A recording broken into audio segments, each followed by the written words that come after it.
Well, hello everyone, and thank you for joining me.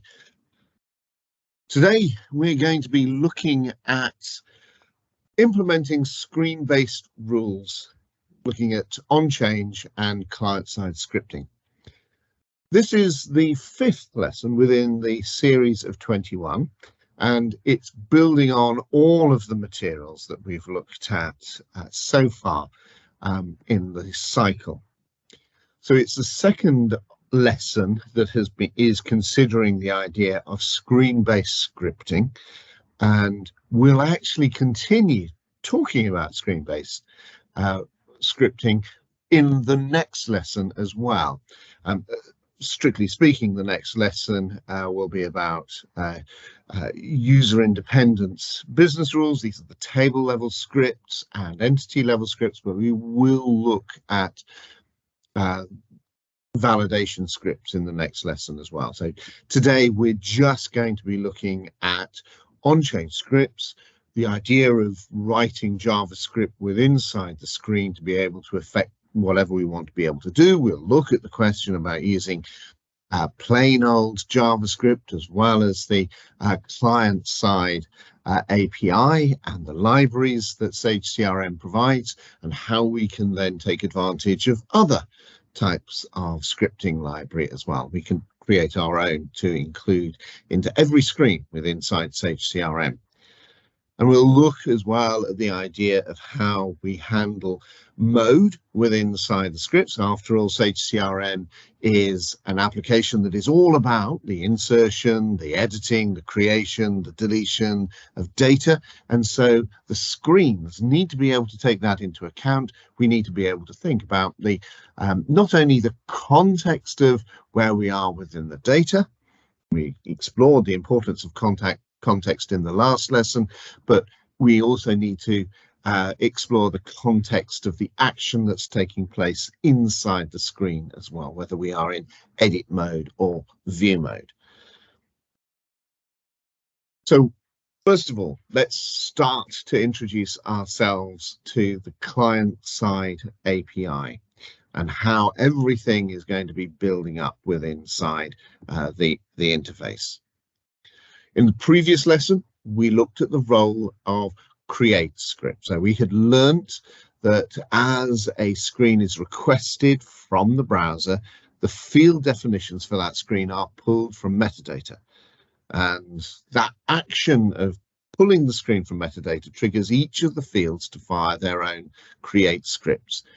I explored how the create scripts are executed on the web server inside the Sage CRM application itself. And we saw how the create scripts can change the properties of fields. And if you remember, we created a new panel in the top content of the company, and we also added an image field into the person summary screen. We'll be seeing that again a little bit later on in this lesson. But what we're interested in doing is changing what goes on once all of that has arrived inside the browser. Now, this could be when the screen is switched from view into edit mode and wanting to change the way in which we work with the data. It could be we want to be able to change some of the labeling of things. We want to be able to detect when the value in a field has changed. We might want to be able to change some of the properties of buttons or elements or fields, the way in which information is displayed at the same time. And we can also think about what we do when we come on to submitting the data back to the server. Now, when it comes to the submission of data, that's when something called the validation rules will check in to check the quality of the data. Now, we're not going to be looking at the ones about validation rules in this lesson, but they're important to always keep in the back of our head, because validation rules are the ones that can interrupt the commit process. We had seen in the last lesson that create scripts associated with the properties of the fields can't interrupt the commit process. onChange scripts will not be able to change the the ability to commit data. It won't interrupt that.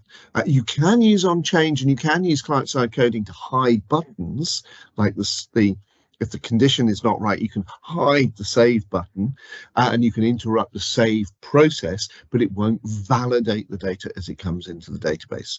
So that's why we need to think about those rules as well. We'll be looking at those next week. So what we're doing here is the client-side code that will fit into this larger picture of all of the script interactions within Sage CRM. We're focused on what's going on inside the browser, but we have to understand that our rules that we are defining, and if you went back right a couple of lessons ago, I talked about there being rules which were just displaying information onto the screen, those which were manipulative in their character, the ones which were restrictive and corrective in their behavior. Well, most of the things that we'll look at now are going to be informative and corrective in the client, but a whole frame of business rules within Sage CRM allow us to do so much more.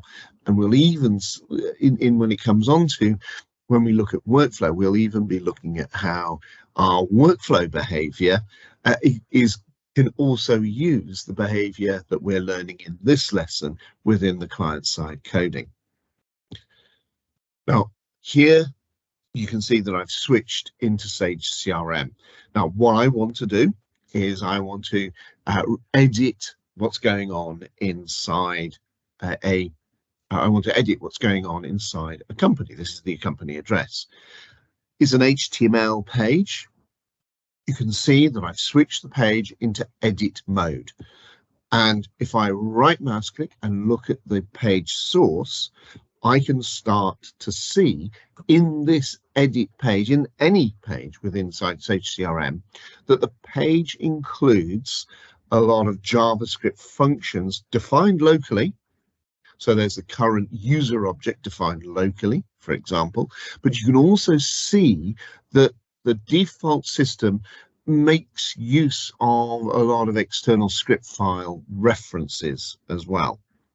And if I just step along in that, amongst all of that densely packed HTML is the reference to a library that provides the client-side API for Sage CRM. Now, this is a library of JavaScript functions that are really designed to make our lives easier when working with Sage CRM and when we're trying to customize the user interface. And we're going to see about this and using this library as we go on into the lessons. To start to see how we use the library, then we can actually think about the mechanisms that we're using, because you by default, not only is our client-side library included, you can use a library called jQuery, and you can also write just plain old JavaScript working with whatever is inside the interface. And there's a number of advantages for being able to code in certain ways at certain times. We're going to be making use of the client-side API that Sage CRM provides because it does simplify most of what we need to do. And an example of this is being able to think about grabbing a field to manipulate it. So we can select and work with fields, and we can actually, by extension, we can work with buttons that within Sage CRM. We can work with even tabs within Sage screens very, very easily. And there are some techniques that we can use for selecting the fields. You can see there's and we'll be looking in a moment at how we do this, but bear in mind that we've got all these simple methods for being able to grab an individual field or a group of fields together to then be able to carry out tasks. Our first use of this is going back to this postcode field within inside the address screen. So this is back where we started looking at how we would edit this. Now, if I wanted to change the behavior of something and start to experiment with the client-side API, I can do that using the JavaScript console of the browser. So if I hit F12 within the on the keyboard, what will happen is, whether it's Edge or whether you're using Firefox or Chrome, you'll open up and you'll see the developer tools open up, and you'll see the console is one of those. You need to make sure that as you're looking at the tools that have opened up, that you're on the JavaScript console tab. Now, this allows me to enter JavaScript directly to interact with the page, and I can use any of the objects on the page that actually make up the object model for the page. So what I can do is I can start to type. Now, anything that I put in here is only a temporary, it's only affecting what's inside the browser at the moment. And so what I've just done is I've added in a way of grabbing my address field. So I can grab that address postcode field.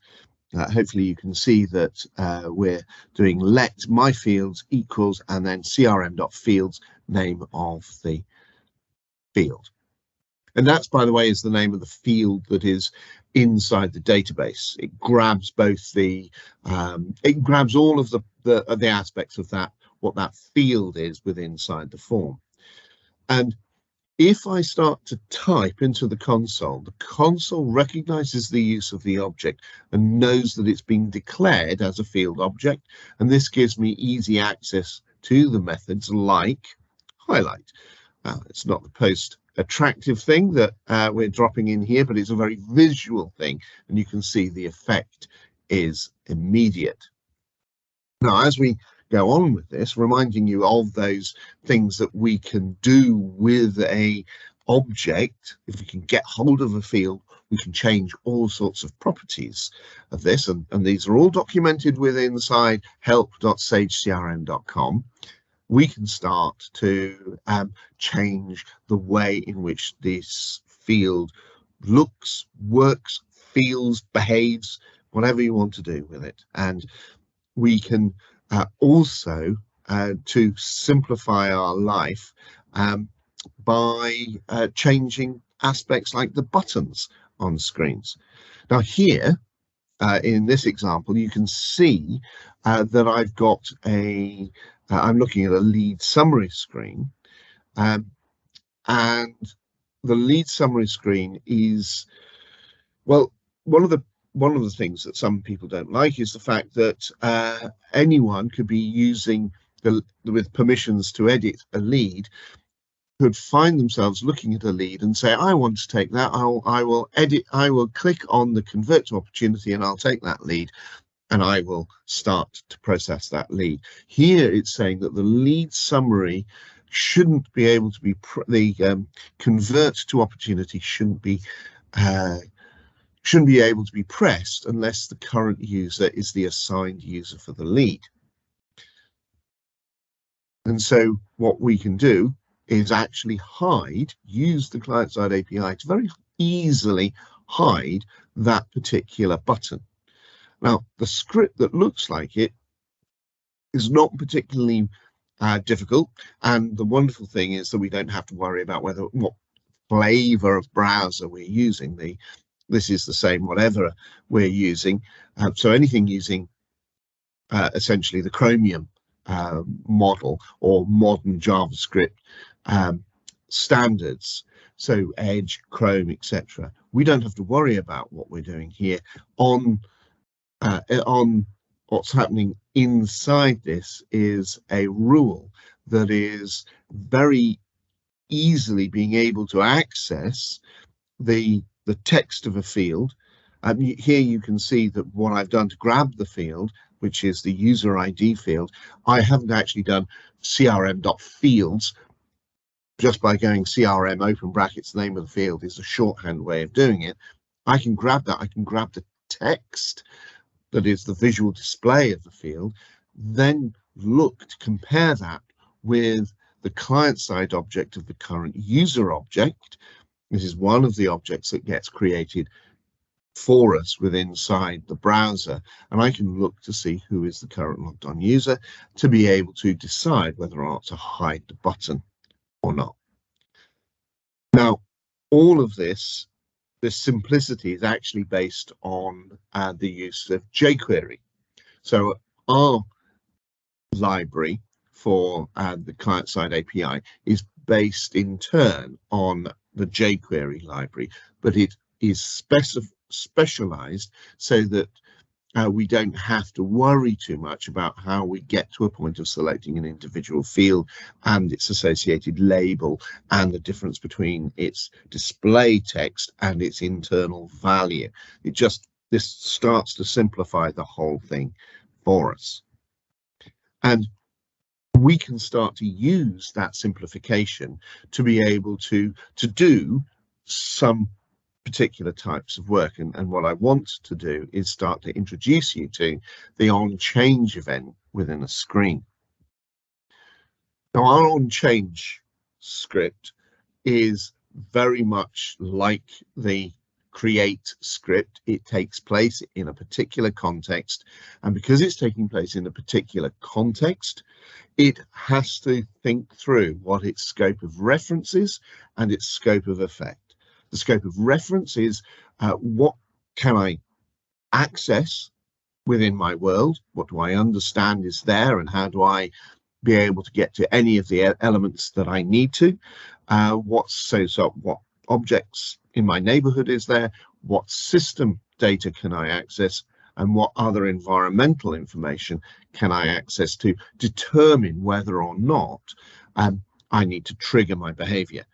And then we also have then the question of the scope of effect, which is what are the things that I can change about the field, about the screen, about the session that the user is in.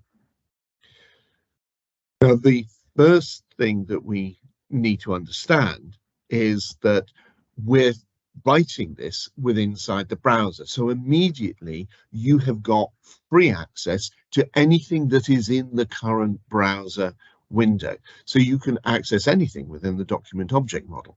So in a screen like the person summary screen, you'll have an HTML document essentially loaded into the browser.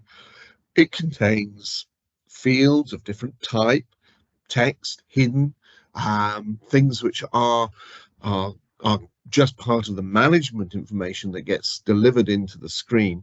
But that is a document that you have access to. All of the hyperlinks within that page, all of the tags within that page can all be accessed using JavaScript. And that means they're open to be able to be manipulated by us as we do our work.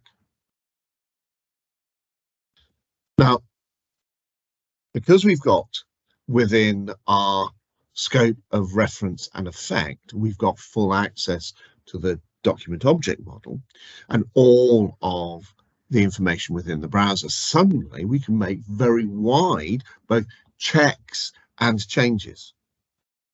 But normally, if we were inside the one environment, you wouldn't know if you could get access to another part of the environment. We are, of course, dealing with a multi-tier application where we've got a presentation layer, an application layer, and then a database layer. Our application layer is the HTML within the screen, but we can make changes here. We can make calls here using AJAX, asynchronous JavaScript and XML or JSON, to be able to go and make calls back into Sage CRM's application layer to fetch data from the database. And so, interestingly, inside the browser, we could be writing script that says, okay, I don't know what's immediately available to me here. So what I'm going to do is I'm going to make a call back to the database to fetch the information that I need in order to determine the behavior or what I'm going to display on the screen. Now, it is a read-only mechanism. the client-side Ajax feature that we have called the CRM.sData method is only read-only. Well, it opens up the possibility for getting hold of sessional information. So you could design your own behavior that is inside the browser, which is completely asynchronous, for being able to create and update tasks against the database. So there's a whole lot of things that we can do, whether we're going to be writing this within our client-side API or whether we're just going to do it with plain old JavaScript, because it is a very powerful set of tools that we have inside our browser. Now, having done that large introduction into the power of the potential power of the client-side API, we're going to look at a very simple example here. So onChange rules dealing with inside the user interface can change information as things happen. So they're obviously corrective. They can be corrective in nature, but they can also be informative. So this is a very simple example of an information message going to be displayed onto the screen. You can see that here it's looking at the idea of grabbing written in the context of an individual field. It's grabbing the value of a field, and if it's not in uppercase, it's then going to display and saying you've not entered this in uppercase. Now, my example of where I'd want to do this is back inside, say, the person last name field for the person box long. And this is going to then say you haven't entered their surname in uppercase. If we see that, here I'm looking at somebody called David Costello. You can see the name in mixed case as it is. If I switch into edit mode, I can type in Costello in uppercase. And you can see that it's warning me that I've entered everything in uppercase. And it does it at the onChange moment of that particular browser.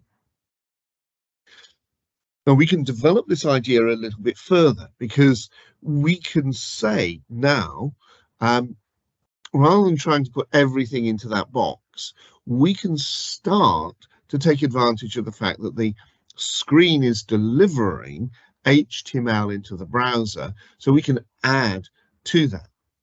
Now, there's a particular box that we can use inside a screen for this, but if we want to be more complex, then I think we'll need to write a function and be able to use a function inside the screen.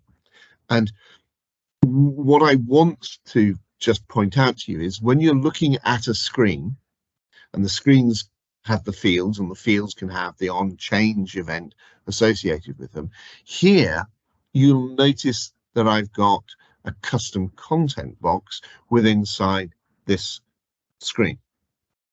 So it's here I can add in any HTML that I want. That HTML, by the way, can point to, well, it can be another field. It can be a whole host of different things you can put in. You can design.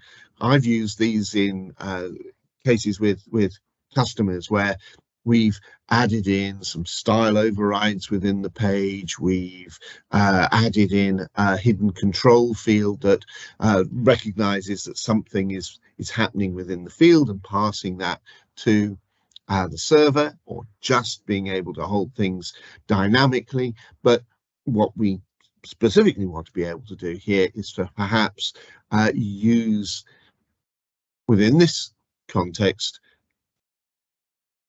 a JavaScript, and that JavaScript can look like this. Now, this is written in plain old JavaScript. What it's going to do is it's defined a function. You can see the HTML script tags in the example I've got here, and you can see that the function check case is passed a value, and it will then roll through checking to see the pattern of that word that it, or string that is passed into it, and then return it after it's been corrected. What it does is it will look at typically a single word string and then change it so that the first letter is capitalized and the remaining characters are in lowercase. It's not a perfect example of something, but here you can see that I've taken that script and I've put it into the custom content of the person box long.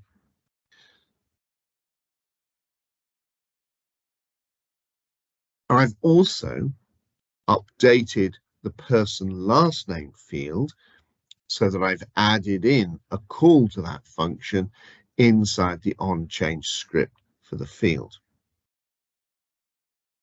If we see how that works, we can come into our field now, and you can see back where we've got Costello written in capitals. What would happen is if I now tab off the field or change the focus so that the onChange event is triggered, you can see that it will automatically correct the case. Now, in the previous example, I had written this as an informative rule, telling the user that they had written everything in uppercase. In this example, I am now I'm not telling them anything. I am just automatically correcting the data. So corrective rules don't need to inform. They can just correct the data. And if we develop that idea still a little bit further, we can look at the idea of binding scripts to particular points. Now,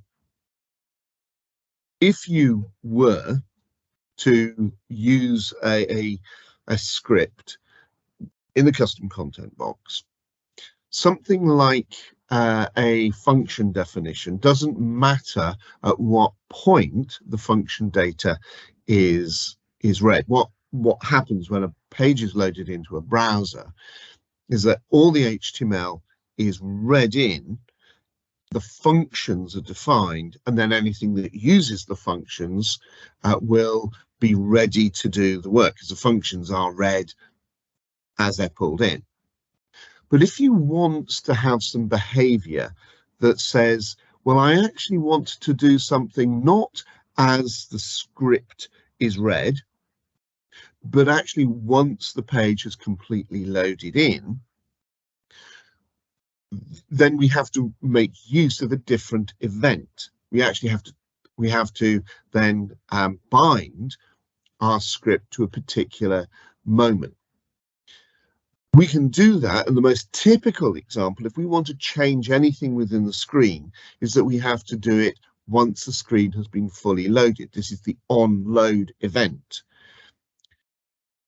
The Sage CRM API makes it easy for us, so we can just use this ready method to allow us to indicate when a particular function is to be fired to do some work once the page has been fully loaded.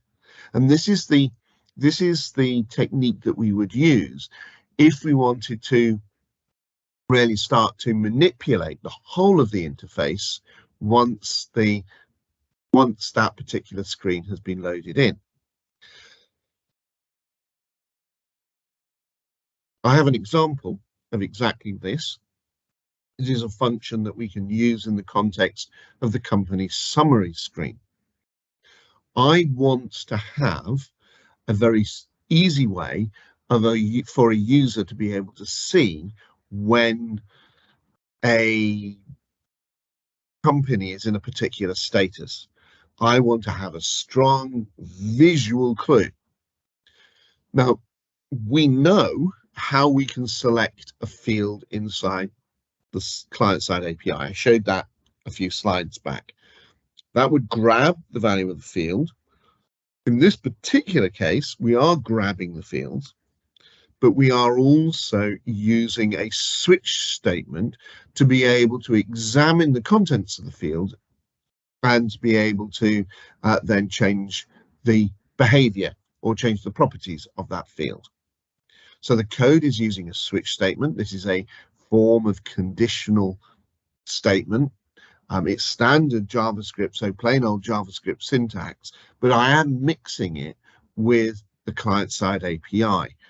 So it's going to be a very efficient way of checking the value of the field over a series of if statements. That example script that I've got there can be dropped into the company box long custom content box.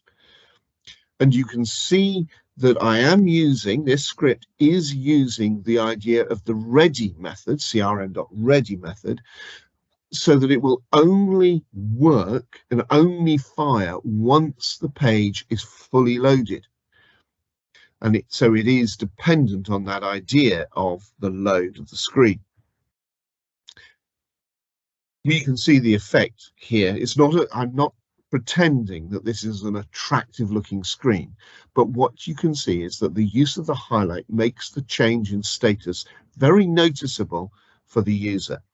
You only need to go onto the change it to a different color. It would, the script would fire as the page was refreshed, and it would display the new value, the new color for that value. Now I put the script into a custom content box for that screen, and that's a fantastic thing to be able to do. But the trouble is that code entered into one custom content box is only available to that screen. So if you were interested in defining a complex rule that you wanted to validate any type of script field, like you wanted to be able to process notes added into either a company into a case or into a solution, and you wanted to be able to parse them for keywords for whatever reason, then you'd want to be able to have a script that was operating not just inside the company's case screen, but also inside the solution screen. To do that, we can make use of a script library that is loaded automatically into every screen that you can then use the client-side API to establish the context to see if the behavior should apply on that screen. So we've got the ability to create a script library that will automatically reuse code between screens and to be available. Now we could do this using plain old JavaScript as well. This is not something that is unique to Sage CRM. It's not, but it is something that we could either do a script tag with a source field pointing out to an external library, or we could instead be able to create another type of rule that will be referenced. Now here, if I show you or remind you what's going on inside a browser, remember we saw this right at the beginning of the session when we opened up the browser window to look at the HTML that was contained in here, and I pointed out that the page includes references not only to JavaScript functions locally defined, but also to external script references. The particular line that you might want to look out for is the idea of the references to jQuery. So if you go into Sage CRM, right mouse click, view source, look for, do a Control F and search for jQuery. You can also look to see that there may well be custom libraries or the core library contained in this page. Now, in my case, what I'm going to do is I'm going to create a script file. Now, here you can see that my script file is using the idea of crm.ready, and it's going to only process the code when the page has been loaded. And it's also using a getArgs method to examine the context in which the action code and therefore the screen has been loaded into Sage CRM. So it's interested in knowing which action is currently being used in order to be able to run this code. So it's looking at one of the variables inside the URL that calls this page. This script has been stored in a folder. The folder is down underneath the installation, so CRM. If you look underneath the installation folder where CRM is, it's underneath CRM, underneath the instance name, down underneath www-root, down underneath JS for the JavaScript files, underneath custom, and that's where you can drop it in. So the root would be, as you can see here, program files, Sage, CRM, install name, www-root, JS, custom. And when you have restarted IIS, it will automatically include that JavaScript file into the headers of Sage CRM. So if you add your own JavaScript file into that folder, you'll need to restart the application to ensure that they're included in every page. But it does mean that I don't have to add anything to the custom content. I can define my functions in here, and it gives me a single point of definition for all of my functions. I know where my library is, and I know where I can go to be able to change any of the code that would affect all of the screens or just certain screens. And you can see that that library, as I've highlighted here, has been called into the screen. Now, there are some good tips when you're defining your own library. Here's one that you may want to consider. Do you notice, as I've come to define this, I've got, in this case, a var. I should really have changed that over to using a constant. But here you can see I've got the declaration for my company rules, and it's checking in that line to see it's either going to create a new object to act as a new namespace for my code, or it's going to return an existing namespace and add any of the functions I'm defining here into that namespace. And you can see that, so I create company rules dot, and I've got some methods here called add Google search and company rules dot add status warning. So I'm able to create my own namespace within inside the files. So as the last topic that we've covered here, and the reason why I think that I'm not going to dwell for so long on this is that you can go to the Sage CRM community, or rather you can go to Sage Community Hub and have a look down at the Sage CRM blogs. You'll see that there are lots of examples on how to do things using the client-side API. But the last topic within this I want to think about is the challenge of how do we design something that understands the mode. How do we understand whether we're looking at a screen that is in view mode or edit mode? And in this example, we've got our code. You'll notice that this is adding a Google search hyperlink to the company name. This is literally the function that you see defined here as add Google search. And you'll notice that the company name field is grabbed from the interface, and the variable fcomp name, and we can test whether it's using, and you can see it's using get mode, and this is the mechanism that will see whether the field is in save or edit mode. Now, this is a very good thing. You can make sure that the change in the field only takes place in view mode. And when we start to see,